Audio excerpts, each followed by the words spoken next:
কিন্তু খায়। তো এই কথাটা বলতে গিয়ে আমার মুখ থেকে মানে পানি এসে গেছে। মানে ছোটবেলায় খেয়েছি, এখনো খাই, কিন্তু এখন কিন্তু আমের সিজন নয়। হ্যাঁ? তো এরকম করে কিন্তু আম বানানিও খাওয়া যায়। ঠিক আছে? এটা খেতেও কিন্তু মানে খুব স্বাদ, মানে অনেক স্বাদ লাগে এই আম বানানিটা খেতে। তো আপনারা যাদের আম গাছ আছে তারা এরকমের একবার একটু খেয়ে দেখবেন। এই আম বানানিটা খেতে কিন্তু মানে খুব স্বাদ লাগে। আবার আপনার উম আবার আপনার এই কাঁচা আমগুলো পেড়ে কিন্তু আচারও দেওয়া যায়। তো গ্রামের মানুষ দেখা যায় যে যাদের আম গাছ আছে তারা বা আম কিনে নেয় গাছ থেকে কাঁচা আমগুলো। তো আমের ভিতরে কিন্তু কোনো আম গাছ আছে আঁশ জাতীয় কাঁচা আমের আঁশ থাকে অনেক বড়, বড়, আবার আঁশ থাকে অনেক ছোট, ছোট। মানে আঁশ থাকে না। তো এরকমের বিভিন্ন ধরনের জাতের আম আছে। ঠিক আছে? তো সেই আমগুলোকে আপনার পেড়ে তারপর আ আচার দেওয়া হয়। মানে কুচিয়ে তারপর মানে বিভিন্ন ধরনের আচার দেওয়া হয়।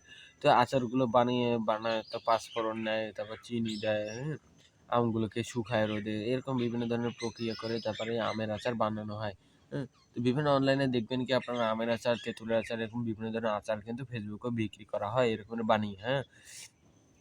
চালতার আচার। তো মানে একেকটা ফলের সিজনে যেটা দিয়ে মানে যেমন জলফর সিজনে জলপাই ফল দিয়ে আচার বানায় গ্রামের মানুষ।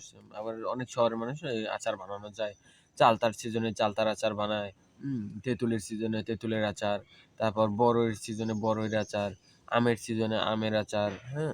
তারপর আপনার এইরকমেরই মানে এইসবগুলো দিয়ে কিন্তু আমের আচার মানে বিভিন্ন ধরনের আচার বানানো হয়। তো আমের সিজন আসলে এগুলো দিয়ে আমের আচার বানানো হয়। তো আমের আচার, জলফাইয়ের আচার এইসব আচার দিয়ে কিন্তু খিচুড়ি দিয়ে খেতে কিন্তু খুব সুস্বাদ লাগে। মানে সুস্বাদু মানে অনেক খাবারটা কিন্তু খুব সুস্বাদু আচারটা। তো আচার এমন কোনো লোক নাই যাদের পছন্দ নয়। ঠিক আছে? তো আচার কিন্তু মূলত সকলেই খেয়েছে।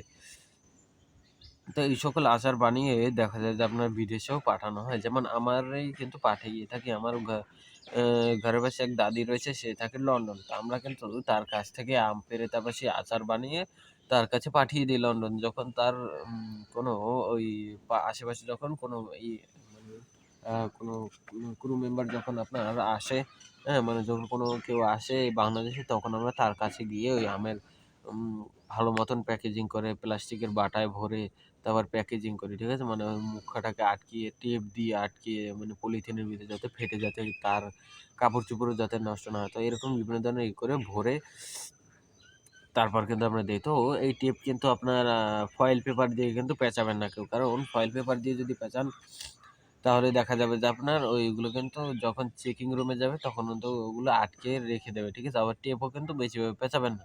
তো টেপ মানে খুব যেখানেই পেঁচাবেন মুখটায় ওইটা একটু টাইট করে পেঁচিয়ে দেবেন। আর একটা পলিথিনের ভিতর ভরে আবার একটু পেঁচিয়ে দেবেন। যাতে ফাটলেও পলিথিনের ভিতরে থাকে ২-৩ টা